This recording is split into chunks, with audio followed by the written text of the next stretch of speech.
Wake up. It's the Sleep Unplugged podcast, episode 96, Narcolepsy Stories. My patience has reached its end. Welcome, everyone, to the Sleep Unplugged podcast. My name is Chris Winter. I'm a neurologist and sleep specialist and your host for this different episode of the podcast. I hope you enjoy it. We'll get to that more in a minute. If you're new to the if you're new to the Sleep Unplugged family, welcome. If you're a veteran, welcome back. So, this episode sort of came about recently. I was talking to Maeve, my producer, an occasional writer of episodes. She wrote last week's episode on sleep and breath, and it was a really popular episode. And when we were communicating, she said, I would really like it, and I think your listeners would too, if you would do an episode every now and then based more upon patient stories. Don't no confidentiality, nothing that would be used to identify people. And I've been kind of musing on that for a little bit. So that's where this came about, and I'll get more about the title where that came from in a minute. Um, this is my podcast. We talk about sleep related matters every week, and really happy that you're here. If you want to get in touch with the show, you can reach out through social media, Dr. Chris Winter Twitter, Dr. Chris Winter Instagram. We have a YouTube page where we post all the videos. I've got two books, The Sleep Solution, Why Your Sleep's Broken, How to Fix It, as well as The Rested Child. This past week, a bunch of big milestones for us. We surpassed 150,000 downloads for the podcast. Really big thank you to everybody for making this possible, for supporting the podcast and clearly spreading it around. We don't really advertise, sort of an underground situation, but I guess when you hit 150,000 downloads, you're no longer underground. So we're happy no matter how big the family gets. And then my first book, The Sleep Solutions, strangely, it's always done very well. It's always outperformed my second book, The Rested Child. But this week, I just happened to look on Amazon and I got this little bestseller number one banner. It was the number one sleep book on Amazon. And for a while, it was like the number 28 medical book of all, like all medical books, and of Audible downloads, any Audible, like with the crawfish sing and uh eat sleep, any book out there. It was like number 500 or something like that. It went through a kind of a crazy period, and I'm not sure why it exploded all of a sudden, but I just want to thank everybody out there for supporting it and continue. I mean, because this book came out, 6 years ago, so it's great that people still think highly of it and continue to buy it. So I really appreciate that. We always start the show off with comments, corrections, criticisms, compliments. And our friend of the show, Janice Cates, wrote in about our nicotine episode. And she said, I just listened to your nicotine episode. And she said, I think there is some evidence for a punishment approach to quit smoking. For example, smoking the whole pack. And we said that on there, like that was always the thing growing up, that if your parents caught you smoking, they would make you smoke the whole pack or smoke all the cigars. And she wrote, but these approaches are generally not preferred as they're not reinforcing a new preferred behavior and can have unintended consequences, like you probably wouldn't feel so great about your parents if they told you to do that. But she said, we do actually use this approach medically sometimes for alcohol reduction with antabuse and other meds that make you sick when you drink. So I think I'd said, I'm not sure if there's a lot of scientific merit to making you go out behind the barn and smoke the whole pack of cigarettes, but Janice said that there might be some evidence there. So before we get into the show, and I'll explain some things here, I just want to give a shout out to my buddies in Cleveland. I was in Cleveland this past week speaking to sleep doctors from University Health System up there, as well as the Cleveland Clinic, Case Western. Really, really outstanding sleep specialists up there. Man, if you had to pick a city to be have a sleep problem in, Cleveland, you could do worse than Cleveland. There's so many good sleep professionals up there and people I look up to. So it's always fun to get up there and talk to people in Cleveland. And got to go and the Rock and Roll Hall of Fame's up there. So I was in the Rock and Roll Hall of Fame shop and got a David Bowie t-shirt. I'm a big fan of an album I came to a bit later in my fandom of David Bowie was Station to Station. So I got my Station to Station t-shirt at the Rock Hall. But speaking of the Rock Hall, if you remember back to episode 71, that was the episode we did Cold-Blooded, uh, Cold as Ice, and Hot-Blooded. Those are Foreigner songs. So Foreigner just got into the Rock and Roll Hall of Fame, which is obviously in Cleveland, and I couldn't be more excited. I was looking around for a Foreigner shirt, but the announcement hadn't come this week, but there was a lot of buzz. Would they get in? I mean, they've been eligible for over 20 years. I mean, Mick Jones, the lead guitarist, is 79 years old. Uh, and so I said back in the episode on 71 that it was a crime that Foreigner was not in the Rock and Roll Hall of Fame. And actually, there's a lot of very high level musicians who got together and made a video that basically said, look, we got to vote him in. So they were third in terms of vote getters. Peter Frampton and Dave Matthews edged them out, which is shocking. I'm a big Dave Matthews fan. When I was going to the University of Virginia as an undergrad, Dave Matthews, played this little nightclub. So anybody from Charlottesville is a big fan of Dave Matthews. But man, Foreigner were just huge. And so we broke with tradition last week and did another Police song, even though we had talked about the Police before. And I'm breaking with tradition again.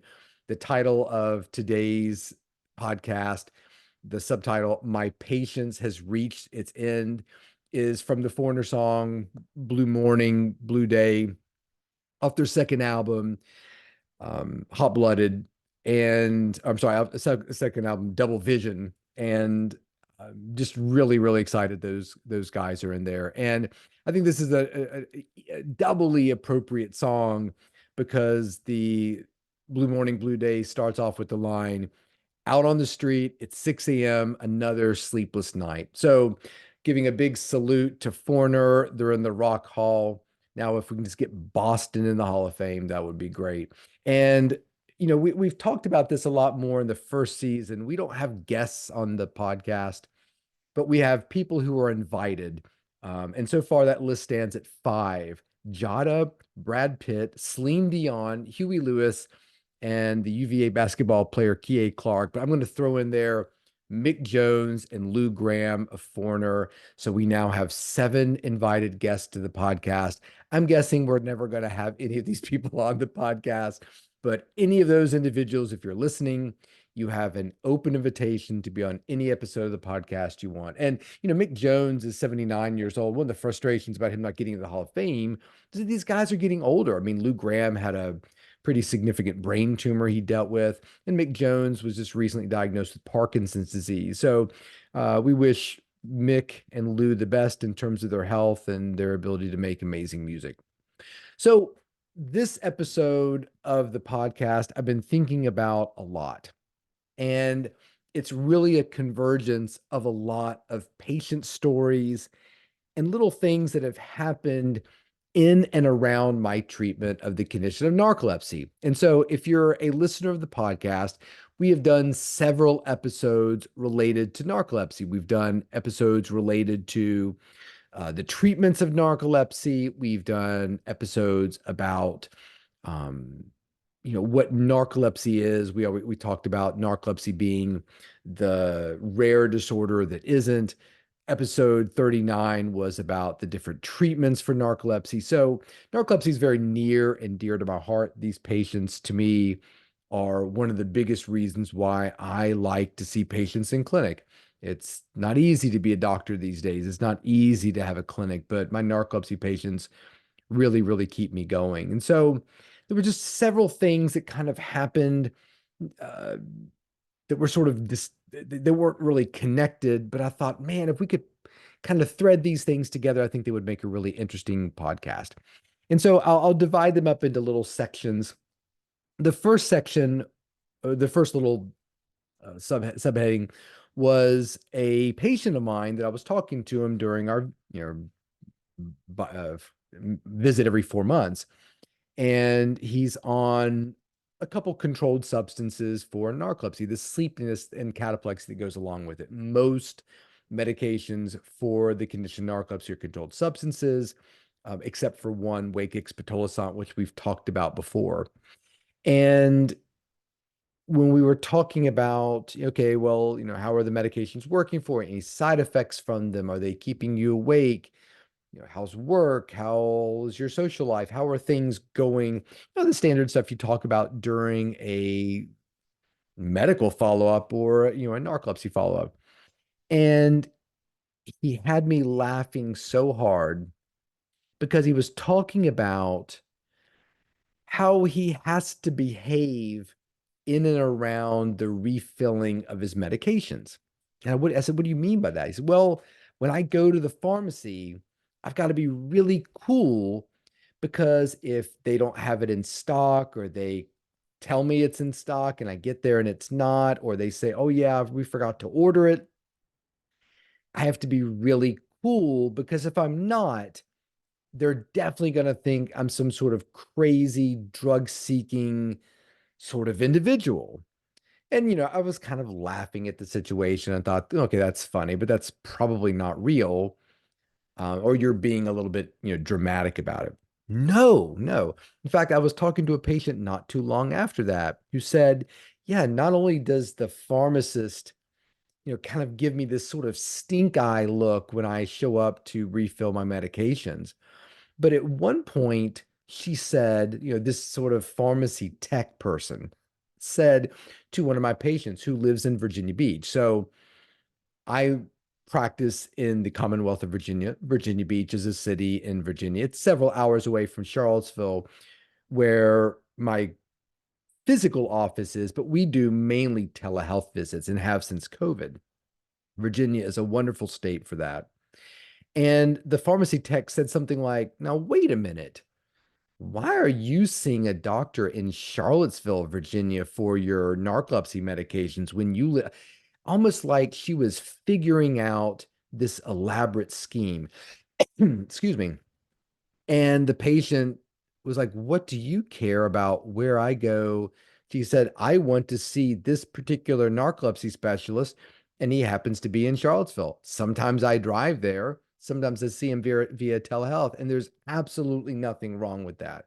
But she said, but I could tell that the pharmacy tech was working on the Netflix four-part drama series about busting the narcolepsy ring that was Mike. I mean, it was just, and it really is frustrating to me. And this is where the title of the song comes from. My patience has reached its end, is that I'm really frustrated with the unnecessary problems that my narcolepsy patients have to deal with. They've got enough on their plate that they don't really need to be dealing with the pharmacy tech at 5 o'clock after work on a Tuesday when they're perfectly within their rights to go get their medications filled. Trust me, I have very strict policies about how often I see my narcolepsy patients. I make sure everything, all the T's are crossed and the I's are dotted.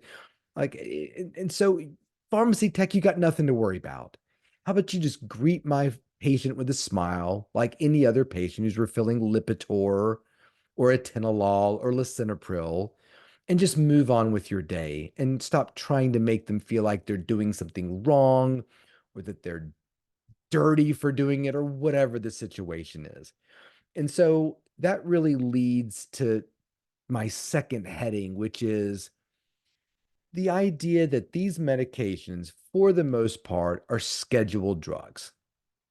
And what that means is there's certain restrictions around them. And if anybody's ever, dealt with drugs that are scheduled, it just means you might not be able to um, get a prescription with refills, or you might have to see your doctor a few extra times. There might be a few more hurdles to jump through because some governing body has determined that the safety profile or the abuse potential or something with this medication is such that it needs to be controlled a little bit tighter than the other drugs. So it's like the kombuchas you can just buy, but there's certain kombuchas have a little bit of alcohol in them, and you got to show an ID to get those, whatever.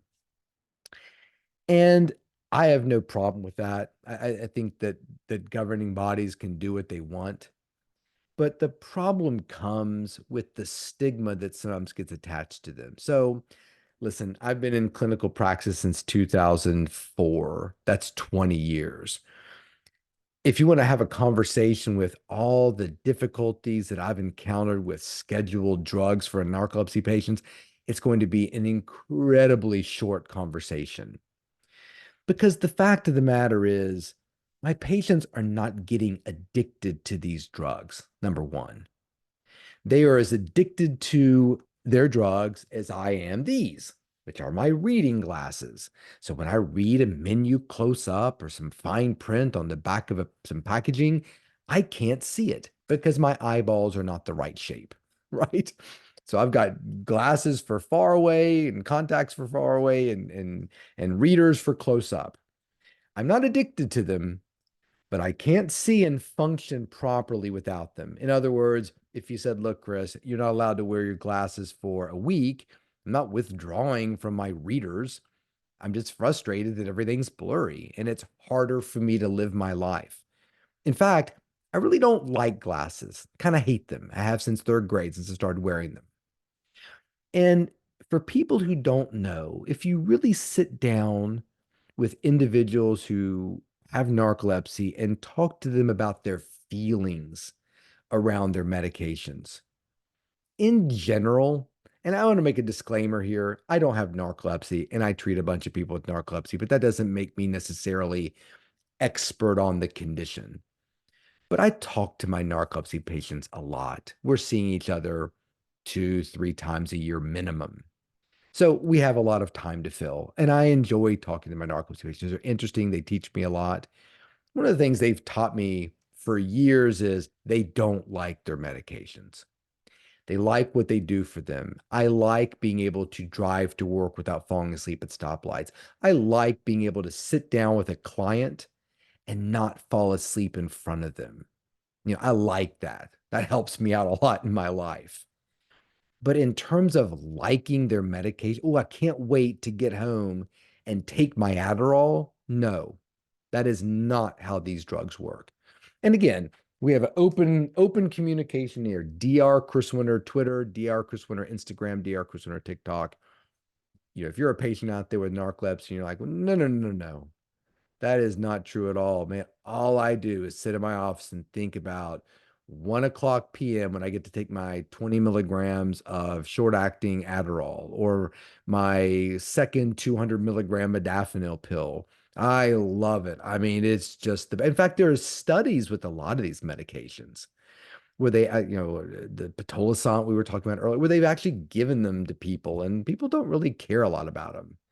And again, if you're not particularly sleepy, you don't really want them. And you see that in the narcolepsy community when, for instance, you start a new medication that really helps with their sleepiness, they'll often stop taking the old drugs, the ones that make them feel jittery and upset. Like they just, or if they're on vacation or have a long weekend, they'll often tell me they don't take their medications when on during the weekend. They just don't like the way they feel. So I think we need to stop with the whole drug addiction thing and just listen that's we need to be careful with these medications. I'm not advocating that we don't, but we're not being careful with the medications to prevent our patients from getting addicted to these dangerous drugs.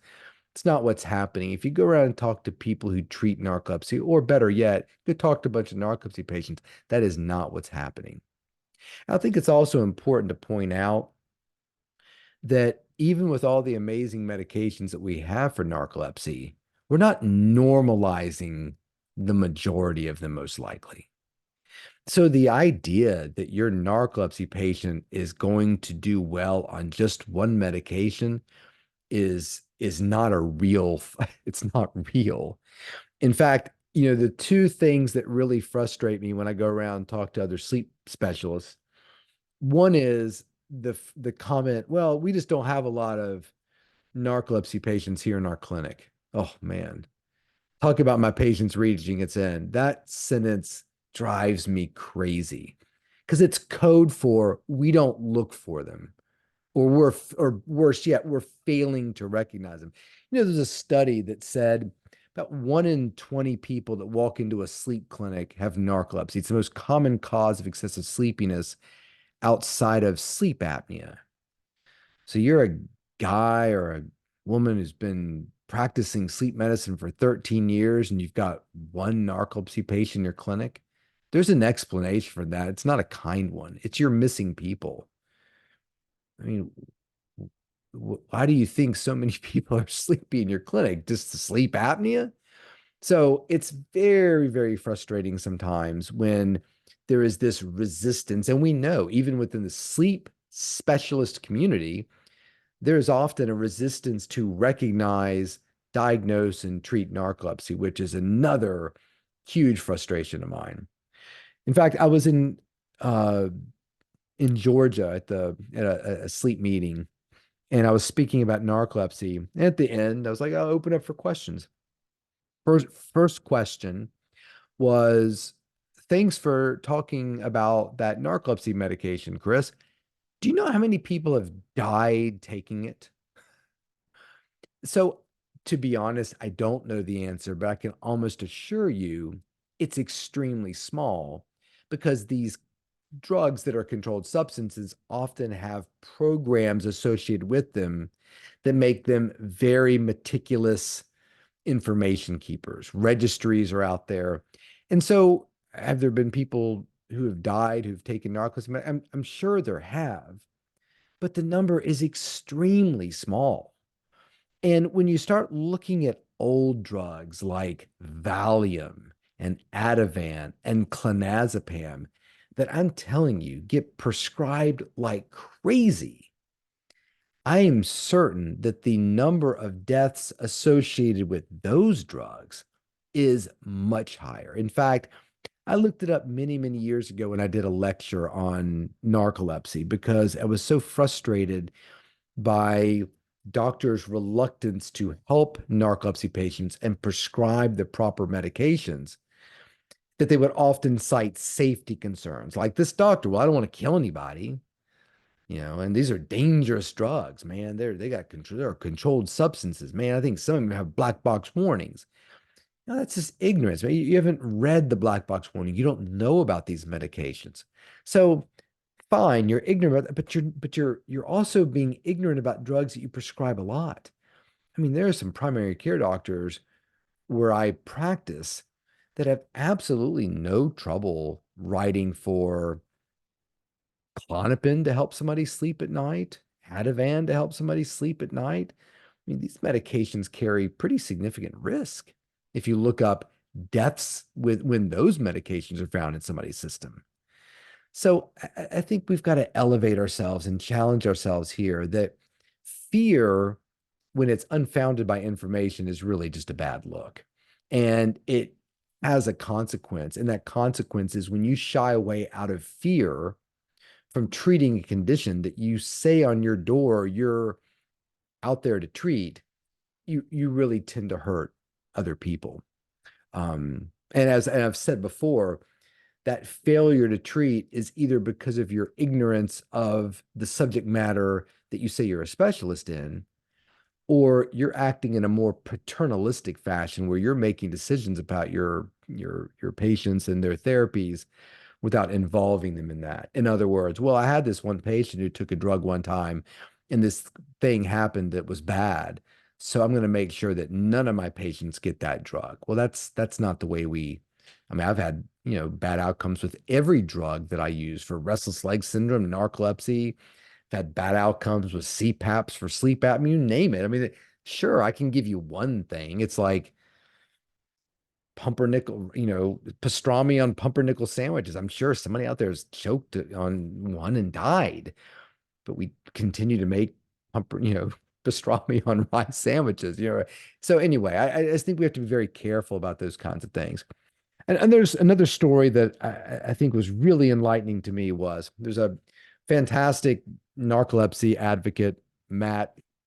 I'm not going to say his last name because I didn't really talk. I don't think he would care because he's really out there in terms of in the narcolepsy space. And if you follow me on Twitter, I made a comment that it's always been sort of this kind of dream that I'd like to bench press 300 pounds. I think that'd be really cool. And I think I did it in high school, but as I get older, the more I think I just got close to it and just told people I'd been supposed 300 pounds when I was in high school, but I never actually did. But maybe I did. I really don't remember.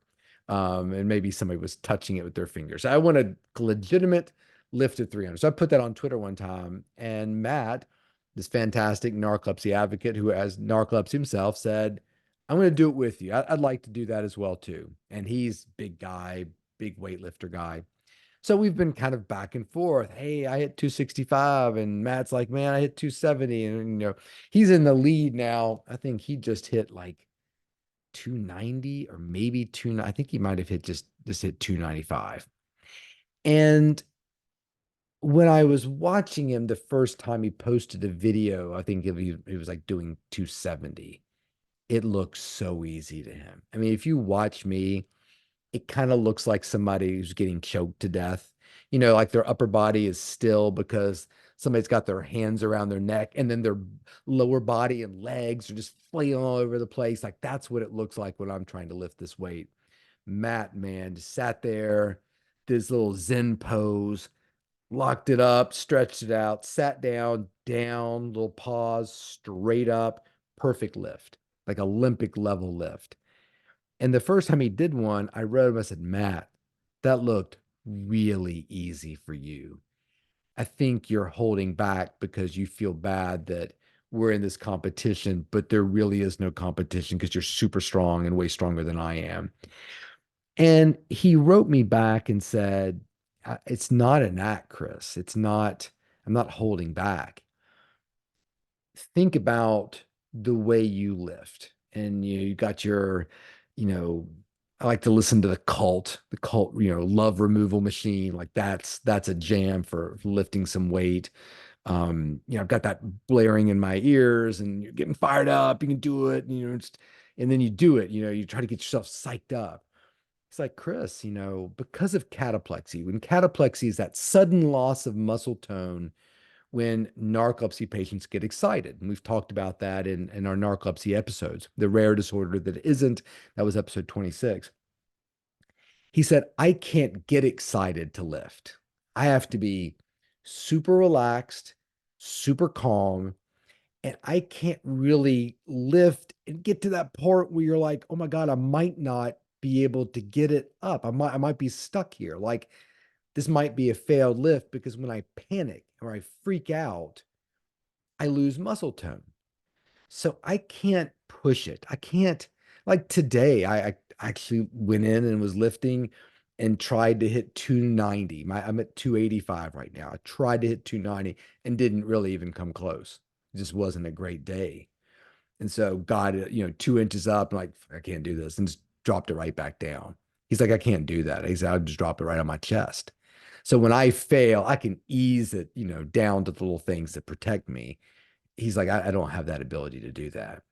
So it really made me think like it's just great when you deal with as many narcolepsy patients as I do. It's fun to learn something. Like I never really thought about, wow, you can't tap into the beast. We've all got the beast. We've all got that music we listen to psych us up for something, the big road trip, the athletic event, the public speaking when you're really nervous about it, but you got to give a presentation. Like you don't have that ability to tap into that. Everything's got to be calm and relaxed for you. And we know this. A lot of narcolepsy patients avoid public things and parties and stuff like that because of that. So anyway, um, so the other frustration and the other patient story I have is kind of relates back to doctors really not embracing narcolepsy, which I don't quite get. Let me tell you something. If you're in the medical field and you're around patients or clients or whatever, you're a massage therapist, and that one client who comes in immediately falls asleep every time you start your massage, and you're like, well, this is weird because he's just sleeping through the whole thing. Like, what am I even doing here? You were seeing narcolepsy patients, that unbelievable sleepy person in your business, in your school, your client that really struggles to stay awake.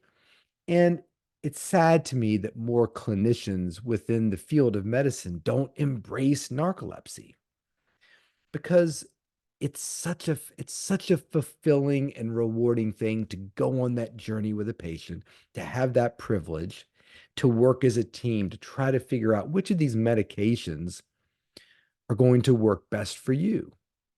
And it's just story after story of success. And Chris, I wouldn't have graduated. I wouldn't have done these things without you. We've diagnosed them in professional athletes, and it's wonderful to help somebody get out from under this amazing, amazing burden that is the sleepiness of narcolepsy.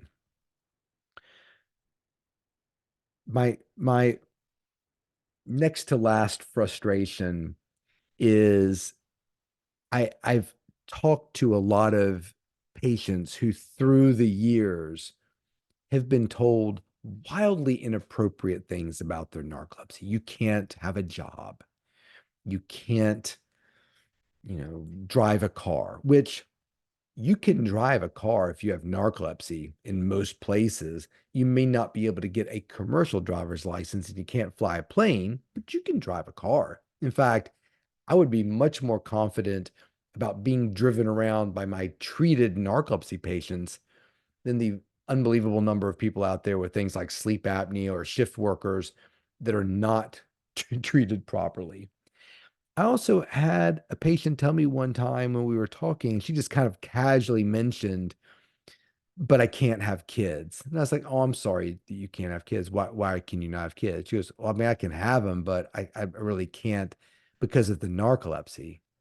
I'm like, well, who told you that? Of course you can have children if you have narcolepsy. In fact, I think narcolepsy is a very difficult condition to manage, but number one, it's not given that you're going to give it to your children. In fact, the penetrance is not particularly high. Number two, to me, narcolepsy is not a condition that I would necessarily want. Let me tell you what I really wouldn't want. Having narcolepsy and not knowing that I have narcolepsy, which is the lot of a lot of people. There are a lot of people out there who are wildly sleepy, falling asleep in class, falling asleep driving their car, and just think that they're sleepy. They've rationalized it. They have no idea they have a chronic condition called narcolepsy because the average person takes what, 10 to 15 years to fall asleep. And so this individual was told by her primary care doctor, oh, you're not allowed to have kids. And, I told her, look, you can have kids. It's your decision. You can choose not to, but, you can also choose to have kids. And if they don't have narcolepsy, they don't have narcolepsy. They have narcolepsy, you've got it. You know what you're looking for. And you'll be able to support that child and get them the help they need right from the beginning. Um, so yeah, anyway, the last thing that I will mention that really frustrates me about narcolepsy is the way we continue to look at it sometimes as a joke. And that can be small. If somebody falls asleep in class a lot, you play a little joke on them. You leave the class when they fall asleep. So when they wake up, everybody's gone. But even bigger, like in Hollywood and movies, it's often a trope, right? That the narcolepsy patient is the guy who during the stressful event in the climax of the movie is falling asleep and he falls asleep during funny. I mean, they kind of make it a joke. And there's problems with that. Number one, it's not a joke. It's a chronic medical condition that requires support. The bigger problem I see with that is that we create an image of narcolepsy that isn't what narcolepsy looks like. And it makes our job as narcolepsy specialists harder because people don't recognize narcolepsy because they're looking for that jokey kind of condition that we often portray in media. In fact, I can't count the number of times I've diagnosed narcolepsy in a patient and they've said, really?